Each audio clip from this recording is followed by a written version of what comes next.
हिंदू धर्म रे अनेक प्रथा और परंपरा रही से विवाह समय हेउ कि जन्म आउ मृत्यु समय ए सब को निर्दिष्ट नीति नियम अनुसार पालन करा जाए। तेबे सबूर जे केवल धार्मिक भित्तिभूमि रही ताहा नुहे, एपरी अनेक किछि परंपरा रही जार वैज्ञानिक दृष्टिकोण मध्य रही।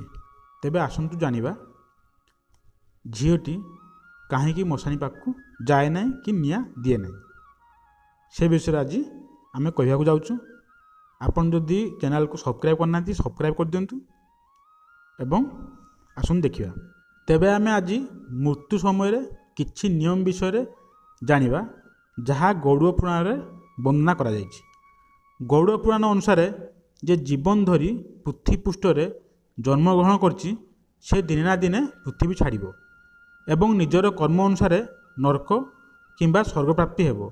यही गौड़ पुराण विषय रे विशेषकर मृत्यु परर दंड विषय मध्य लेखा जायछि।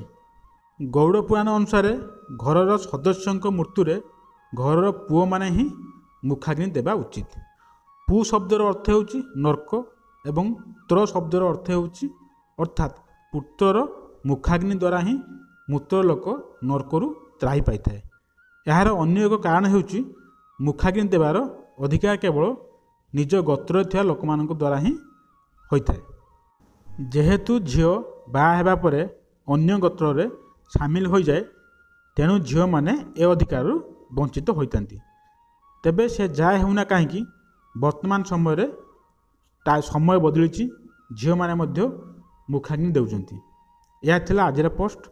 आपण मानकु केमिति लागिला कमेंट माध्यम जनइबे एवं भल लगे लाइक करेंगे, शेयर करेंगे एवं आम सह एमती वीडियो देखा चैनल को सब्सक्राइब कर दिंतु। धन्यवाद।